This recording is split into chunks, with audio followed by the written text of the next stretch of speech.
Today, welcome to today's webinar on GDPR compliance and the Oracle eBusiness Suite Revisited. My name is Phil Ryman. I'm the Director of Business Development at Integrigy, and I'll be the monitor for this e-learning session. Our speaker today is Stephen Coast. Steve is the Chief Technology Officer and founder of Integrigy Corporation. He's been working on Oracle products since 1994. For the past 17 years, Steve has focused on the security and auditing aspects of the Oracle eBusiness Suite and the Oracle database, and has written and presented on these topics at various national and regional conferences, including OAUG, IOUG, and the National Collaborative Conferences. Steve is recognized internationally for his vast security knowledge and expertise. I'll now turn it over to Steve.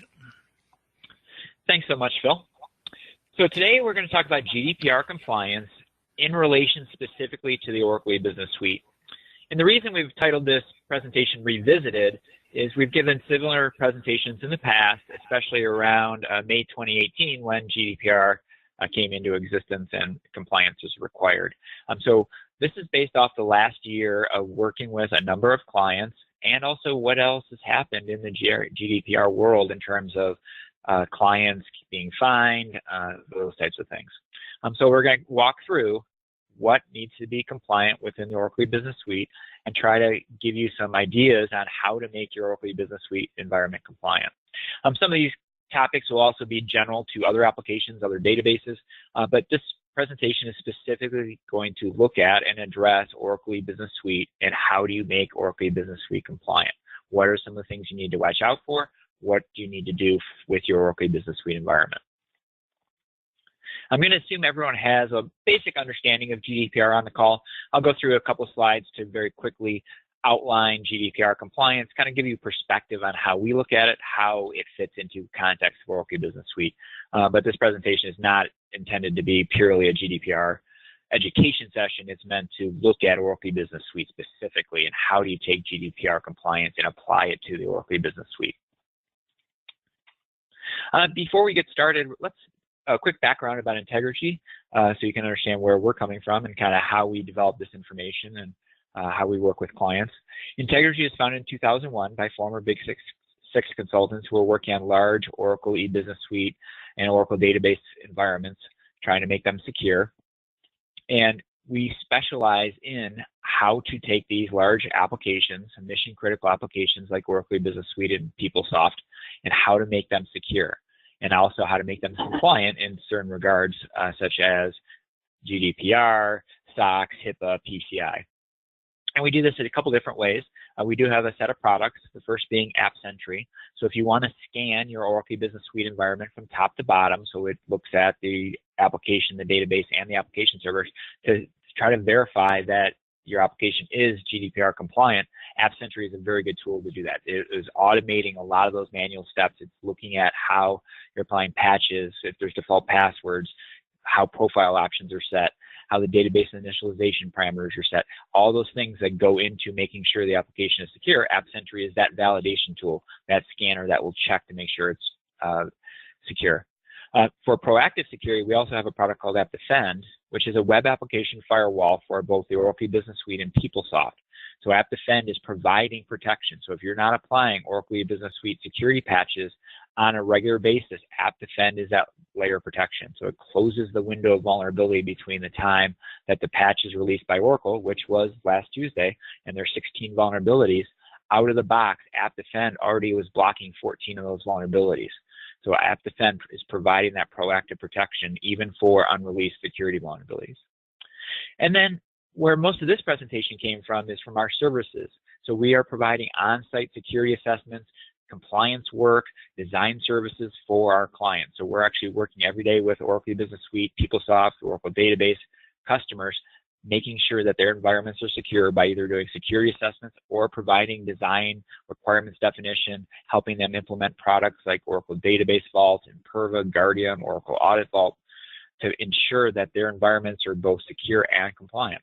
And so a lot of this presentation today came out of our work working with a number of clients who were required to be GDPR compliant, either because they're US corporations with large presences in Europe or they're European companies that were having our support. And then finally, we're backed up by a world-class research team. So Integrigy is actively working to find issues in these applications and databases and report them to Oracle and work with Oracle. So we're constantly working with Oracle Business Suite, playing with it, trying to find security vulnerabilities. How is the best way to secure these applications? Because again, when we're talking about Oracle Business Suite, it's a massive application. It's over 25 years old. It's got a database, an application. It's a very large application with 250 modules. So it's very complex. And so our research team is constantly working on trying to figure out the best way to do it. And to give you an example of that, we wrote for Oracle the secure configuration guide for the Oracle Business Suite. So if you should be using that document to help secure your Oracle Business Suite environment. Integrigy originally wrote that document for Oracle to give you an idea where we are and how much of a leaders we are in this field of Oracle Business Suite security. Enough about Integrigy. Let's jump into the presentation, but that was enough to give you a little bit of background about where Integrigy is coming from and how we specialize in Oracle Business Suite security. So let's talk about GDPR, and I'm going to go through a couple slides here that is a background just to level set everyone, but I'm not going to try to teach you about GDPR here. We're going to really focus in on the Oracle Business Suite, but I'm at least going to level set a little bit. So GDPR is the General Data Protection Regulation out of the European Union, and the idea here is to protect European Union citizen and resident data, and it's wherever that data resides. So if it's residing in a U.S. data center and that U.S. data center has data regarding European Union citizens or residents, therefore it is in the scope of GDPR. So it doesn't matter where the data resides. It's if the data is contained about a European Union citizen. GDPR started, the enforcement date was May 25th, 2018, so therefore we're getting close to a year in. So a few things have changed, but not much. You're seeing some enforcement actions out there. As an example, one hospital got fined 400,000 euro because they were allowing too much access to data. There was no internal controls within their access. People are potentially estimating the recent Marriott breach. Marriott could pay up to a 900 million euro fine for that data breach. So there has not been any major fines levied yet. There hasn't been any major headlines. GDPR has been kind of quiet, but there is enforcement action out there. So there are things happening in the GDPR world, but it's smaller. It's not anything big. It's not those news-grabbing headlines. So back a year ago, people were really talking about GDPR and how important it was. Oh my God, it was so difficult to comply with. In the last year, the news cycle has kind of settled down. You haven't heard much about it unless you're really working in the GDPR space. But for most organizations, this is still there. It is still an issue, and it still has significant fines and risk to the organization if you're not compliant. So the first question that always comes up, is your organization in scope of GDPR? What do you have to worry about? Most of the people on the call today will be in the United States, probably with US-based corporations or organizations. So the question is, are you in compliance of GDPR? So the first question is your company based in the European Union? If the answer is no, you still may be subject to it. So even if you're a United States corporation, the question is, are you holding within your Oracle Business Suite environment data related to European Union, either citizens, subjects, or even companies? So therefore, you have to be GDPR compliant. And most organizations do have some sales representatives, somebody over in Europe who are European Union citizens who are employees of your organization. Therefore, you're in scope. If you're selling to European companies, if you're selling to European residents, and you have that information in Oracle Business Suite, you have to be compliant. So compliance really fits into everyone. Every time we do a GDPR assessment, we've had a number of organizations that say, oh, no, we don't think we have any data. We do a very detailed assessment of Oracle Business Suite. We typically do that as part of our standard security assessments. And we look do you have credit cards? Do you have European Union data? We look at all those different issues, what you need to be compliant with. And we have not yet found an organization that does not have some data from European Union subjects in their Oracle Business Suite environment. It's very easy to get it in there. It's very easy to have a few employees. It's very easy to have some vendors, very easy to have some customers outside of the United States. Even if you're a very focused United States company, it's very easy to get that data into your Oracle Business Suite environment. Therefore, you need to be compliant with GDPR. So when GDPR talks about a data subject, what is that? A data subject is very broad. So you can have employees, contractors, customers, clients, suppliers, vendors. Therefore, it's just about anybody. So when we talk about GDPR, a data subject is not a physical person.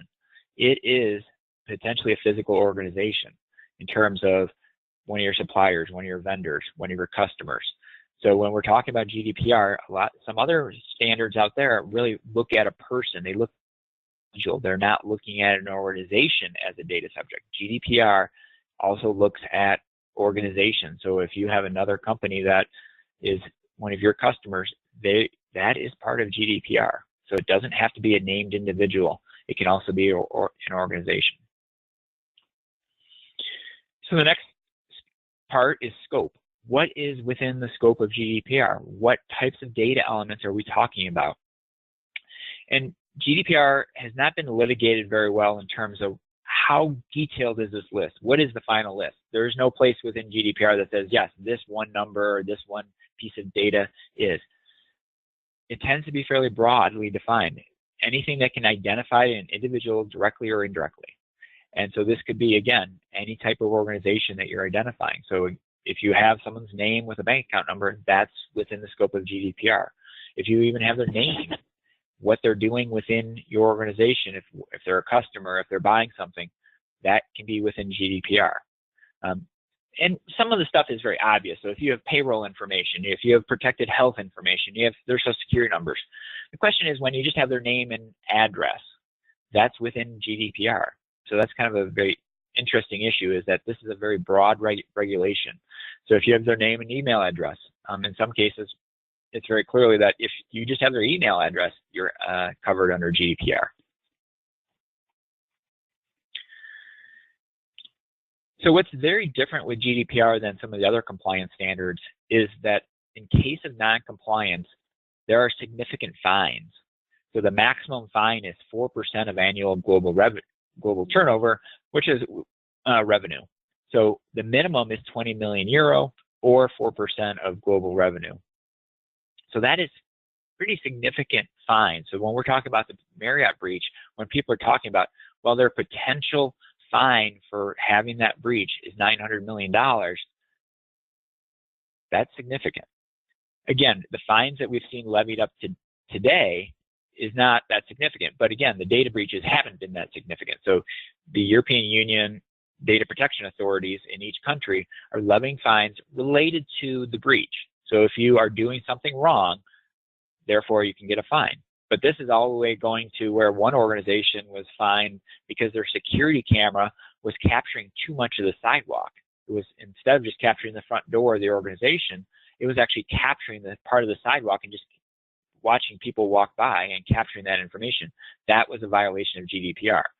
The other organization, again, $400,000 or 400,000 euro fine. They didn't have appropriate internal controls around who could access what data. So every doctor in the hospital could access every patient. That's not acceptable. That was a 400,000 euro fine.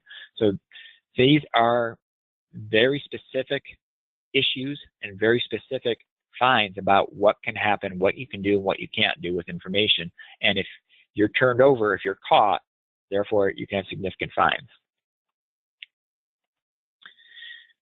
The other significant challenge with GDPR is breach notification. So GDPR is looking to protect personally identifiable information.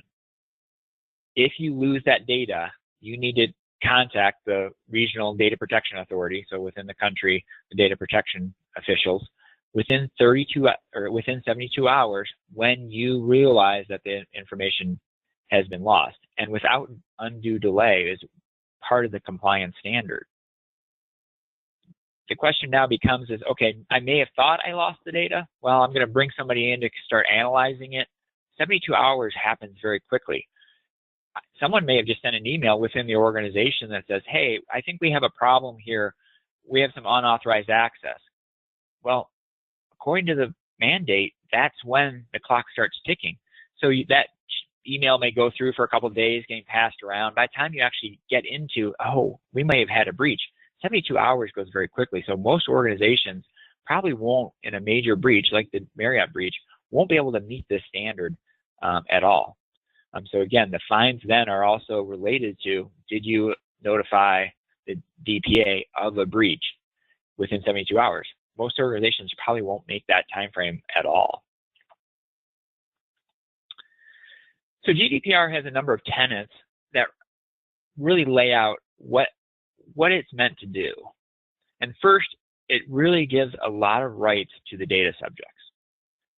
The key thing in Europe is the idea is that if you have data, you're producing data, you have a social security number, you have a health identifier number, that is your information and you have rights to it and you have rights to protect it. And so therefore the security of that personal data is very important. There is also an interesting kind of battle within GDPR itself is between lawfulness and consent. So organizations have to contain and hold data. So employee data is also within the scope of GDPR. So if you have an employee based in Europe, that data, that employment data is very much within the scope of GDPR. Well, an organization lawfully has to hold that data. But also there's a consent piece. What does the employee consent to have you hold that data for them? So you're holding their salary information. You might be holding health information. There's a lot of information you might hold. You might, within Oracle Business Suite, there is a passport number field. That's clearly within the scope of GDPR. So you have a lawful responsibility to hold that information. But GDPR also says, well, you need to get consent from the employee to hold some of that information. And if you don't need that information for legal requirements, for legislative requirements, you should not be holding that data anymore. And then other areas of GDPR really talk about things like accountability. One of the huge issues with things like SOX and PCI and HIPAA, there's very little accountability. Like, who's really responsible for that? Who's that named person? GDPR is very different as a compliance standard in that it's getting down to a named person. You have to have named people in named roles doing things, and they are ultimately accountable for the compliance requirements. Very different than the other requirements. So when we talk about this, we'll actually start talking about names, about data protection officer, controller, processor. So GDPR is very specific about this person is responsible. The person who is processing the data is responsible for this versus just kind of some nebulous chief security officer or just the organization as a whole. Then finally, data protection by default and by design. Within GDPR, security is not an afterthought. Security is not, well, it just kind of happens or we made it happen. It has to be specifically designed to protect data from the top to the bottom. You have to have thought it through, have it planned out, have it documented, and have a very good understanding about what's happening. Not that, oh yeah, we bought Oracle Business Suite and Oracle told us security controls were good in there and they said they were GDPR compliant. That's not acceptable within the GDPR regulations. You have to have spent the time and effort to look through and understand where data is, how it's protected, who's doing what, and it's very much looking at both people, process, and tools. So GDPR is not just saying, oh yeah, you've got a web application firewall, you're fine. No, who's managing that web application firewall? How is it installed? How is it protecting the Oracle Business Suite? Have you tested it? Do you have documentation related around that? So GDPR is really, the fundamental purpose of it is to protect the rights of the data subjects, that those data subjects' rights are not violated. And each data subject has a number of very well-defined rights. First is they have the right to access the personal data. They have the right to know what you're holding related to them. Second, they can update their data if it's wrong or if there's an issue with it. They can restrict on how you use that data. So again, if you have HR employee data, there's a number of lawful requirements that you have to meet and send that information to people. But there may be things that you may not be doing that's appropriate with that data. So they have the right to restrict the use of that data, especially when we talk about customers. Restriction of the data very much comes into the customer to play mostly there. But again, employee data fits into this also. The right to erasure or right to be forgotten. With customer data, that's very important, but again, it hasn't been really well thought through for employee data. What do I do about employee data? You may be doing applications. You may be doing iRecruitment within Oracle Business Suite. So if someone sends in and applies for a job and they are denied that job, they have the right now to come back and say, well, you didn't give me a job. You have no reason to hold all my data, my resume, my personal information that you collected when I applied for the job. I want it erased. That is within their right of GDPR, and you have to respond in a certain period of time to do that. And then there's also a right to port data out to another processor. For Oracle Business Suite, that's probably the one that's not important or not relevant. But again, some of these other rights can be problematic, especially about erasure of data, understanding exactly what's being held within an Oracle Business Suite environment for a specific user, be it a customer, be it a supplier, be it an employee. So that's GDPR at a very high level. So now let's kind of dive into some of the actual sections of GDPR, and they're called articles. And within GDPR, there's a number of articles, and I'm not going to do these in order because I think the order of GDPR doesn't really make sense on how the articles are ordered, but we'll kind of bounce around a little bit and pick out kind of the key articles that are related to Oracle Business Suite. Again, GDPR is a fairly large, lengthy document. We're just going to touch on the ones that have a very immediate, direct impact to the Oracle Business Suite. And I'll also touch on a number of themes here. So again, a number of themes really go throughout GDPR in terms of what we want to talk about within GDPR, how to protect data and things like that. And one of the first important ones is when you're starting to think about how to secure, how to make your Oracle Business Suite environment compliant, GDPR is very strict about evidence and compliance. 39 out of the 99 articles require some sort of evidence to demonstrate compliance.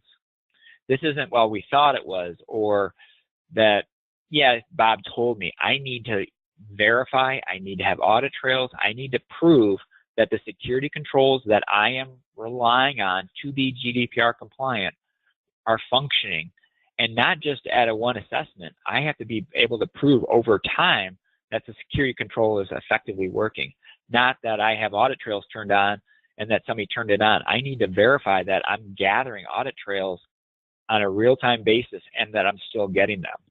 This isn't just a one-time assessment. Oh, yeah, we're GDPR compliant. We don't have to worry about it. No, within GDPR, the articles specifically state a number of places that you have to be constantly gathering evidence and you have to be proving that these controls that you put in place are effective, not just at a point in time, but going forward. And then finally, the accountability. So within GDPR, constantly it references the roles like data protection officer, controller, processor. So not just that, oh, you have to have a security control to do this. No, the data protection officer has to verify that the controller put in this security control and the data protection officer is validating that that security control is appropriate over time. So again, very specific in terms of evidence, very specific in how to show that compliance is there. So another really common theme throughout GDPR, and it is spelled out very specifically in one article, but it kind of permeates throughout GDPR, is comprehensive security. That you're doing this constantly, you're doing it throughout the entire process, and you're verifying that that's working on a real-time basis. So again, you need to have the appropriate level of security. And GDPR, just like any compliance standard, has that ambiguity. So it says appropriate level of security. So again, the data protection officer needs to work with the controller to try to figure out what the appropriate level of security for these data elements are, for these data subjects, for this application, for this database, to verify that you are protecting the data appropriately. And again, you're trying to protect it against unauthorized disclosure, access, losing the data, potential loss or alteration, those types of things. So for GDPR, when you look at Oracle Business Suite, you need to take a layered security approach. So Oracle Business Suite is a massive application stack. You've got the application, database, application server running on multiple applications. You may be connected both internally and you may have an external DMZ environment for things like iSupplier and iRecruitment, iStore. You have to look at this holistically at a layered approach. Each layer is important. I can't just protect the application not through the database or vice versa. I have to look at it holistically. I have to protect the database, I have to protect the application. So when we're talking about comprehensive security, you really need to start at a point like using the secure configuration guide for the Oracle E-Business Suite from Oracle. Again, we wrote that document for Oracle. Our AppSentry product goes and checks all these things. So trying to make sure that the application is secure top to bottom, and then you must be continually assessing the compliance. So not only must you change all the default passwords, you must be applying security patches. You must be verifying that you're actually, things are all done correctly. As in an Oracle Business Suite environment, we constantly find new default passwords in the database. It happens all the time. When you apply patches, when people are creating new interfaces, they just apply default passwords. So just checking it once a year, that's not acceptable within GDPR. You need to have these continual assessment compliance going on with the standard. Make sure that your security standard you've put in place, that you're verifying that it's there over time. Within GDPR, there's no definition of when they say that you have to continually assess security, you have to make sure the level of security is appropriate. There's nothing within GDPR to say, oh, quarterly is fine or monthly is fine. The question is you have to look at the appropriate level of security and within your organization determine for Oracle Business Suite what's appropriate. How often should we really look at this? And again, the standard is ambiguous on how detailed do you need to get, on how often do you need to check it. And that's where this is where a tool like our AppSentry product comes into play, is to continually assess security, running every day, every week, to make sure that you haven't introduced any new security vulnerabilities in the environment. Another article is around encryption and how to mask, scramble, or make it so you can't see what a user's data is. So pseudonymization is taking that data, and so if someone doesn't need to see a key piece of information, how do you mask that? How do you reduce the risk of accidental or intentional data disclosure? So either from individuals or at a database level. So in some cases, I don't need that data in every environment. So typically, how we address this requirement related to Oracle Business Suite is we're going to do it a couple different ways. So when we talk about encryption, we're going to encrypt the sensitive data. We're going to potentially encrypt the entire database. And we're probably going to use a tool like Oracle Transparent Data Encryption, which is an additional add-on tool from Oracle to encrypt it at the database level. So if I lose a disk drive, if I lose a backup tape, my data is protected. Within Oracle Business Suite, there is some encryption capabilities within the application natively for things like credit cards and bank account numbers. So I want to make sure if I have credit card numbers of customers or I have bank account numbers for suppliers and vendors that I may be paying, that I'm actually encrypting those bank account numbers. Because again, a supplier bank account number is well within the scope of GDPR. So I need to be protecting, encrypting that data. So if that data is lost, it's not readily usable by whoever stole it.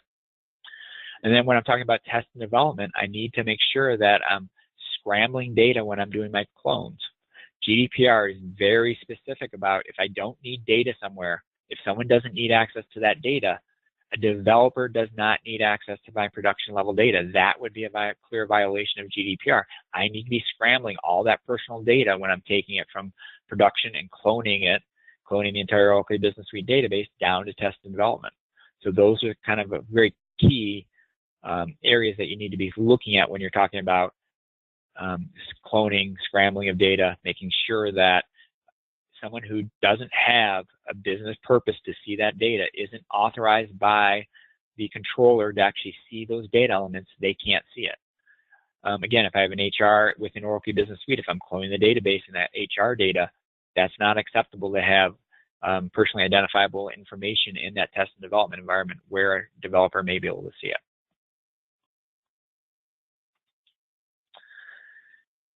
So another, again, we talked about before, data protection by design and by default. So you need to be implementing the appropriate technical and organizational measures to make sure that personal data is used for only absolutely what's necessary, that it's not just kind of scattered around. A lot of organizations just have been lackadaisical over time about data, and it just kind of propagates. It's in just about every database. So customer data tends to be just about everywhere. Employee data often tends to be moved around quite often. So not only must you be protecting just from segregation of duties and things, but I also need other preventative controls whenever possible to block access to that data. If you don't have a need to access that data, I have to be blocking access. Within an Oracle Business Suite environment, this becomes very problematic because very often I have very privileged accounts accessing the database. The DBAs are the ones that come top to mind because, again, the DBAs have full access to all the data. And in an Oracle Business Suite environment, it is very, very difficult to block DBA access to all your data. Oracle will sell you Oracle Database Vault, but that doesn't prevent me for anyone who has the app's password from actually accessing all the data. Therefore, I need to put other controls in place to have the DBA access at least audited, if not try to block some access to some critical data like social security numbers and things like that. I need to be providing probably quarterly access reviews for both EBS and database accounts to validate that who has access to what is appropriate, that those technical controls are functioning properly, that if I'm blocking access to a group of people, that's been done appropriately. If I have accounts, a lot of people have an apps read-only account. That's unacceptable. I have to have named accounts, and those named accounts have to have specific roles to say what they can access or not access. Giving a named database account that may be a super user, select any table, is unacceptable in Oracle Business Suite environment when you're having to be GDPR compliant.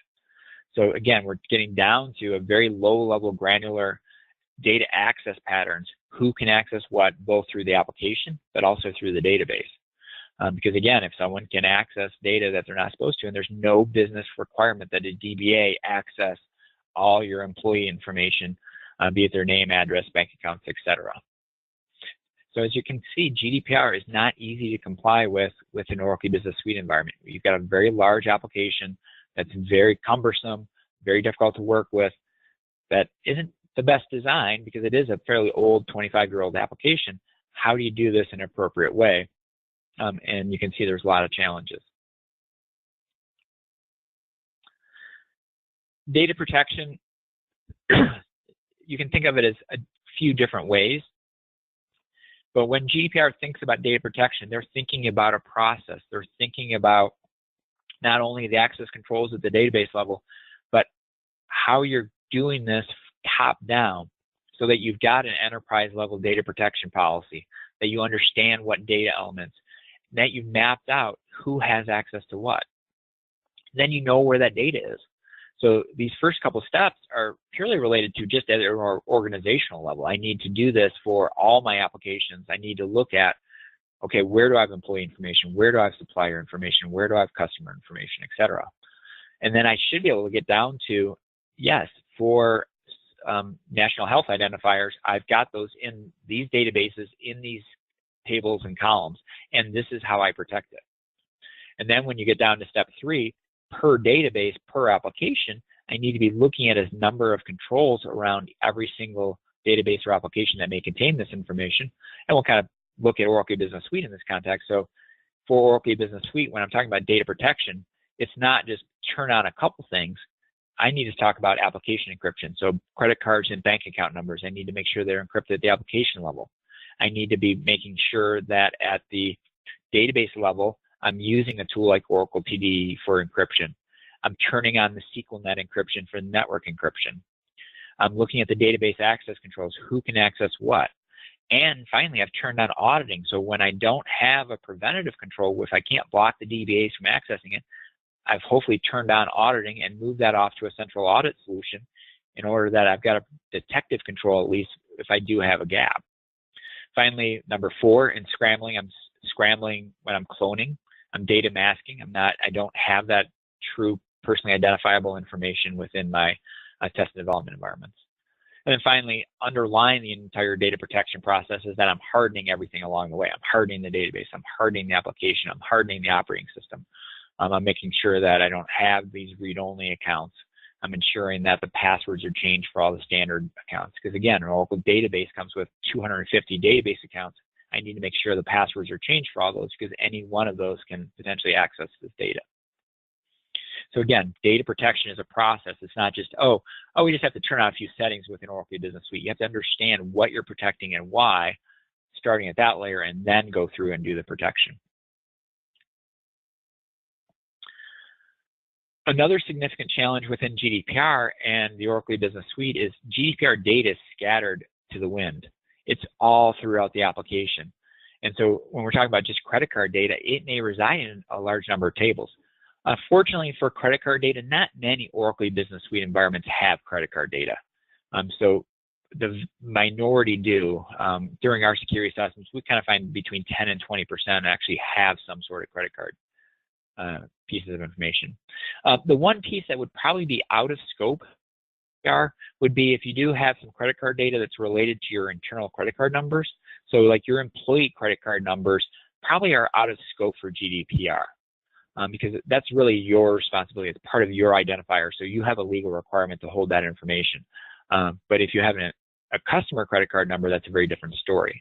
If I have a customer bank account number, my employee bank account numbers would be very much in there, but my bank account numbers for the organization itself are out of scope of GDPR. So again, there's lots of kind of fine lines here in terms of the data, what is really in scope and what's out of scope. Protected health information. So again, I may have within HR, I may have some data. I may within order management, depending on what information I'm processing and what kind of company I am, I may actually be selling things that would fall under things like protected health information if I'm selling out either drugs or devices or something like that. Not only may GDPR data be within the database, it may be also within other places. So I've got the standard tables within the Oracle Business Suite, but I also may have it in custom tables. So I may have my ZZ schemas that contain my customizations that store potentially sensitive data.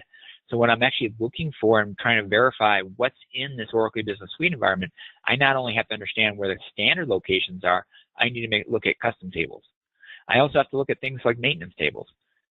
Whenever a DBA does something directed by Oracle, so if they have to actually do a direct update to like one of the key HR tables that contains all your employee information, a PR all people F table, if they have to do a direct update to that, the first thing they're going to do is do a backup of it. So it's very easy for a DBA to do a backup. All they do is create table as select, and they can very quickly create a backup table.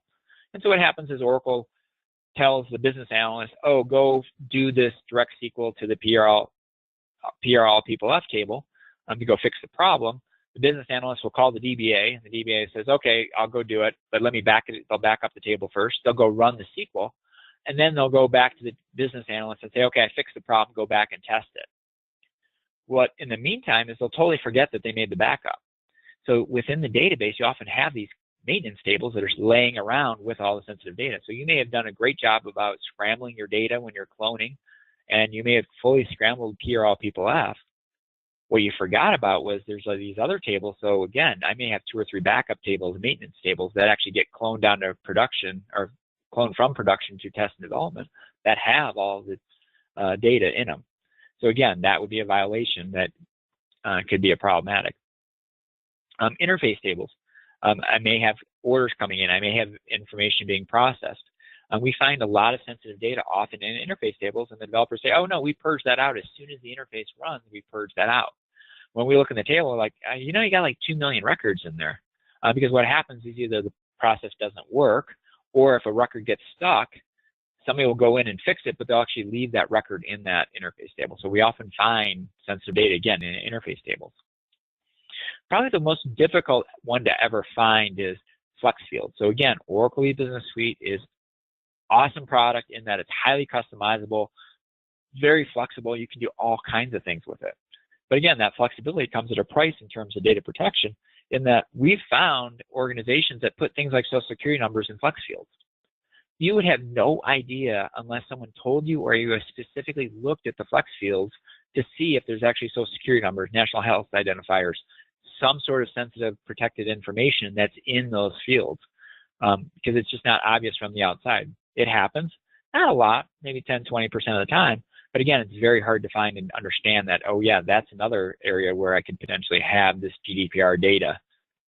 And then finally, let's leave the database, and at flat files, I may have a lot of sensitive data there too, because almost every interface, the way the interfaces work is a process comes and drops off a file onto the Oracle Business Suite server, then kicks off a process within Oracle Business Suite to read that flat file into the database, into the interface table, and then get processed.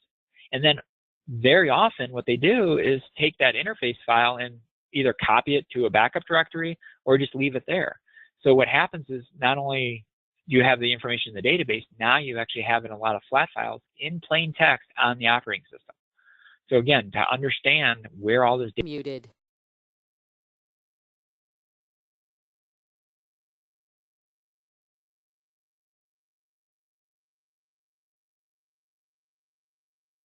So then finally, log files. You may have a number of cases where log files have information.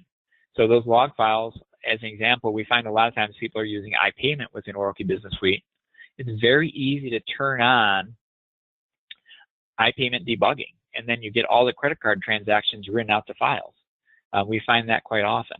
So it's interesting where this data may be going within the Oracle Business Suite environment. Next topic is user access control. This is probably one that's also difficult to implement, in that you have to really understand who has access to what. Most organizations have done a fairly good job with segregation of duties, but segregation of duties is, we always think of it as a write event, in that I'm writing data, I'm changing data. Segregation of duties is really related to what I can change, not what I can access. GDPR is the opposite. GDPR is a read event. Can I read the data? And also a lot of regulations are also write events, but think of GDPR mostly as a read. If I can see the data, can I access data that I'm not allowed to? Can I go in and just pull up any employee? Can I go in and pull up any customer information? Does that user need access to every single customer? And how do you actually segment that access within Oracle Business Suite? This becomes very problematic. Then also at the database layer, how do I do this also at the database layer? How do I actually say that, well, my HR super users can only access employee information but not client information? My customer team can only access customer but not employee information. Again, the select any tables do not work in this model. You have to have very specific, if you have direct database access, very specific roles to limit access. And in an Oracle database, that is very difficult to do, because there is no granularity between granting out individual tables and select any table. I can't say grant this person HR schema, grant this person AP schema. I cannot do that in an Oracle database. I have to either grant out every single table, which is a maintenance nightmare, or what almost every organization does is I just give them select any table.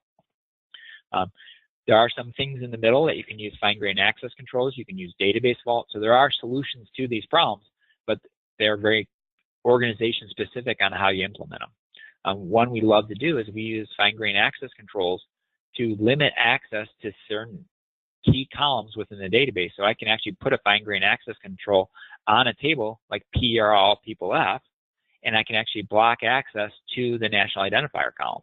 So if someone selects that table without a specific role, they'll see null in that column. So that becomes very powerful. That's included within a database, but again, I have to design that and put that in play. Another area that is very specific to GDPR and GDPR is looking for is, again, I have to have accountability. I have to understand who did what when. And so audit trails are very important to that. So GDPR mandates that I have to have evidence, and in order to have evidence, I have to have audit trails. I have to say who accessed the system when, what they were doing. Did my security controls change? Did new users get added? Did someone change the rights to what someone has access to? So when I'm talking about this user access control, I have to have a record of what happened over time to say, okay, yes, this person was granted this role, and then they were granted another role. That who granted that? When did they grant that?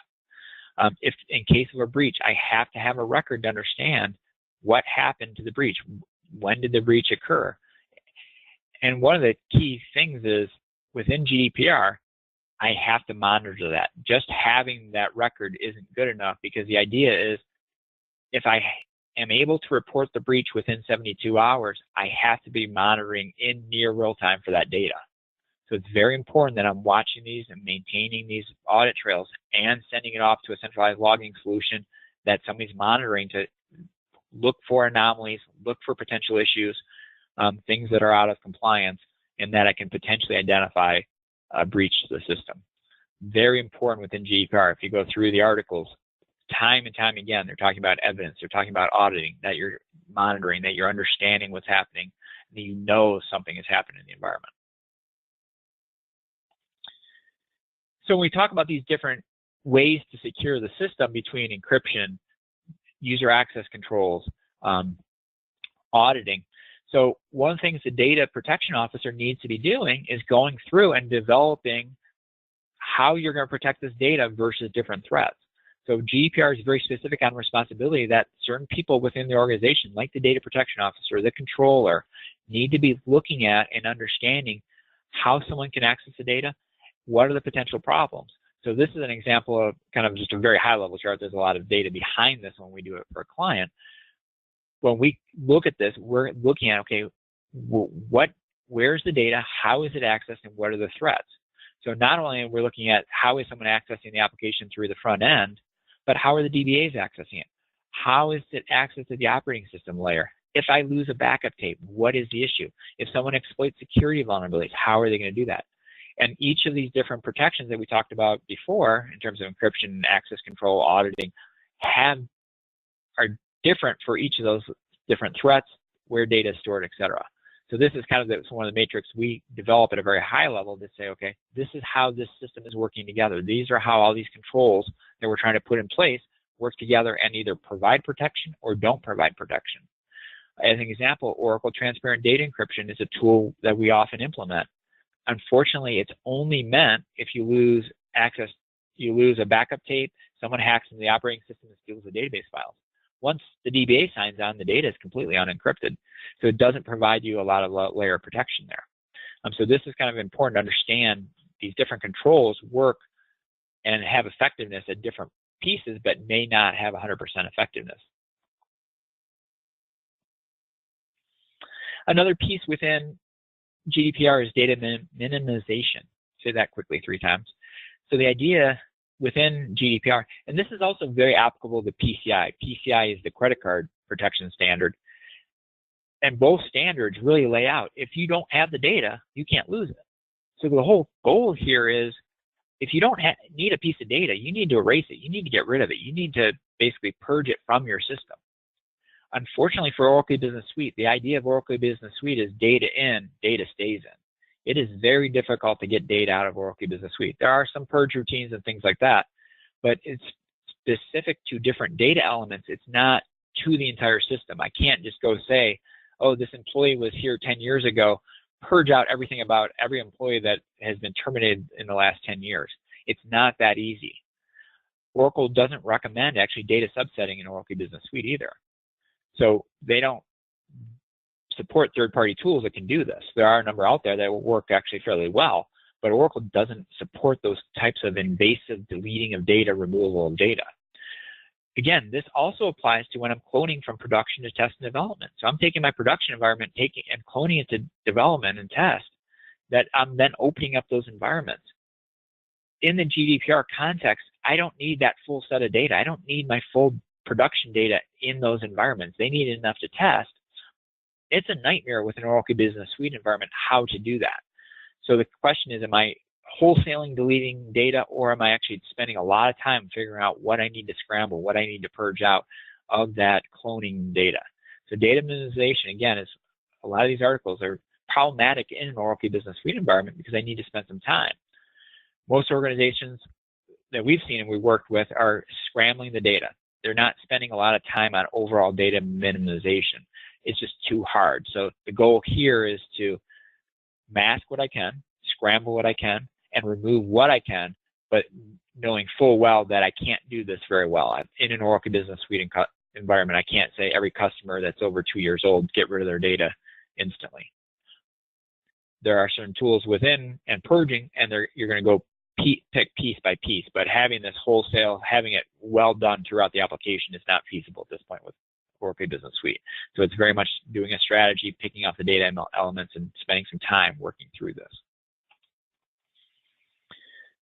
Another significant challenge also within Oracle Business Suite is right to erasure, right to be forgotten.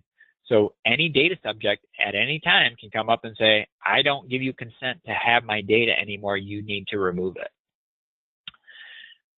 This is problematic with like employee information, but again, on the flip side of GDPR, it says if you have a lawful requirement, a legal requirement to hold that data, you're allowed to hold that data, even if the person says, no, erase my data. So a former employee who walks out the door, they can't tomorrow turn back around and say, please get rid of all my data, because as an organization, you have legal requirements to hold that data. If an employee comes back 5 years later, or whatever the legal requirement is in that country, and says, well, no, after 5 years, the legislation says you don't need my employee data, they can then ask for that to be purged out. Around an applicant, so if you are using iRecruitment, how can that person, after you've denied them a job, say, no, remove my data right away? So within Oracle Business Suite, starting with 12.1.3 and 12.2.3, Oracle has actually released the person data removal tool, affectionately known as PDRT. This tool actually lets you do certain transactions and actually overwrite the data. So the data removal tool works one of two ways, and depending on data element, it may work differently, because there's certain fields that I have to always contain, like within FND user, I can't delete users, and most likely there's some other transaction record around user. So for FND user, it will overwrite their name, it will overwrite their email address, but it won't remove them. In other cases, if there's a customer and the customer doesn't have any orders or anything, it will actually remove that customer record. So the data removal tool works fairly well, and you can actually remove data. It's not 100%. It doesn't cover every possible case at all. It only covers a very limited set. It is extendable, and you can actually put in your own rules to remove data from your own tables. So again, if someone wants to be erased, this is the tool you kind of rely on. But again, you may have to upgrade because there are a number of prerequisite patches also if you're going to install the data removal tool. So this is a starting point. This is going to get better over time. Oracle's actually improved it significantly since it was originally released. They also released it for 12.1.3. So this is an active area of development within Oracle for Oracle Business Suite. One of the challenges a lot of organizations have is, and we kind of walked into, again, we're doing security assessments at a lot of companies. We always run our GDPR script to find out, do you have GDPR data, data subjects in the EU, either residents or citizens? And so we run a set of scripts. We've actually published out a subset of those scripts out on our website. They're under Solutions GDPR. So we actually have a number of scripts that will actually go through the Oracle Business Suite environment, looking at the employees, the customers, and the suppliers, looking at, do you have data that is EU-specific data? So this is an example right here of the output. So this is looking at the employee table, so it's actually going through each country. So the left side column is the name of the country, so that's Belgium, Denmark, Germany, Spain, Finland. So it's actually looking through all those different categories. So again, as you can see, for one organization here, they had a lot of different types of employees and applicants, contacts, expat employees, foreign employees that were actually all within HR.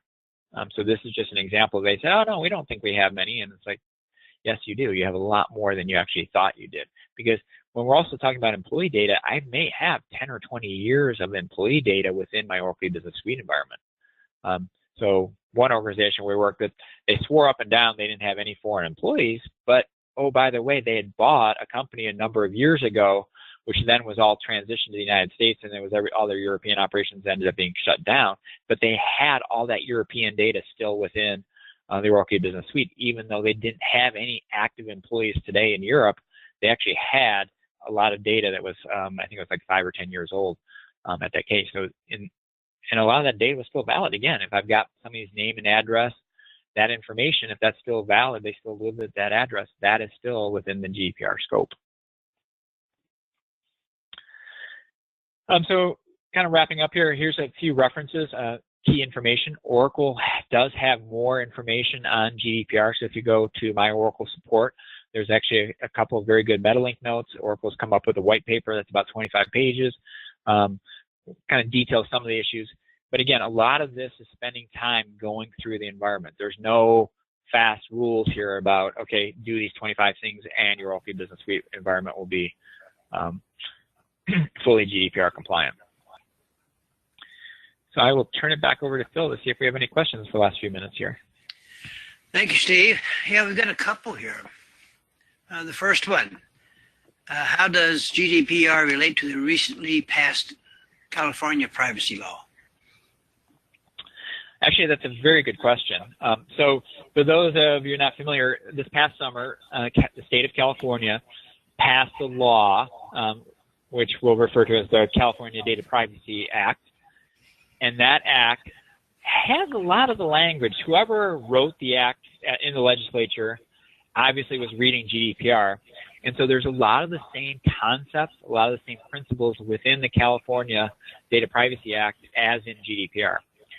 Where they differ dramatically is that the California law is really focusing on customers versus employees or other things. There's actually a fairly rigorous set of exceptions, things like employees, suppliers, vendors. But the California law is very similar to GDPR in terms of customer data. So the right to be forgotten, the right to data transportability, the right to protection of your data when you're giving it to someone that you're doing business with has to be protected. And that law takes effect in 2020. And it is only applicable to California residents, but we've had a number of clients that we've already started working with who are very concerned and anticipating the law's effectiveness at start January 1, 2020, that they need to fully comply with it, and that there's some fines in there, and there's some things that you need to do specifically to make sure your environment secure. So anything you're doing for GDPR is very applicable to that regulation also. Next question. All right. Second question. Are companies actually getting fined for GDPR? It seems to be pretty quiet out there. Yeah, so typically what's happening today is there's a lot of lower level activity. Again, we have not seen in the press any massive fines. There's not been the $100 million fines or anything. It'll be very interesting to see what happens with Marriott. But this is active. Things are going on. You're just not hearing about it because it's the sub $1 million or 1 million euro type fines that organizations are being fined. And what also appears to be happening is it's mostly being people turned over. So it's kind of a disgruntled employee reporting you to the Data Protection Authority within that country. It's those types of things of where the fines seem to be happening versus anything else. There doesn't seem to be a lot of proactive audits, those types of things. But if you are being reported, there is an investigation and you see fines. So most of the stories are related to things around that. So it tends to be a 500,000 euro fine, those types of things. But there has not been the 100 million, $1 billion fine, which is possible. So if you lose a significant amount of data, being a company like Google to have $1 billion fine would be very feasible. All right, next question. We are a medical device manufacturer that sells supplies directly to the customer. Does the data removal tool mask orders and invoices? Interesting question, because we've actually run into this quite often. Because when you start thinking about customer information, just for the customer to be purged out, but what has to be purged out? What's actually would be considered personally identifiable? And as this example is, if you're a medical device manufacturer, if you're selling something that would be meaningful that that person didn't want disclosed, like they have diabetes and you're selling them diabetes supplies or something like that, that all becomes protected information, and then you need to purge out. And if we kind of go back here and look at the data protection tool, this is not purging out orders. It's not purging out those types of transactions and that level of information.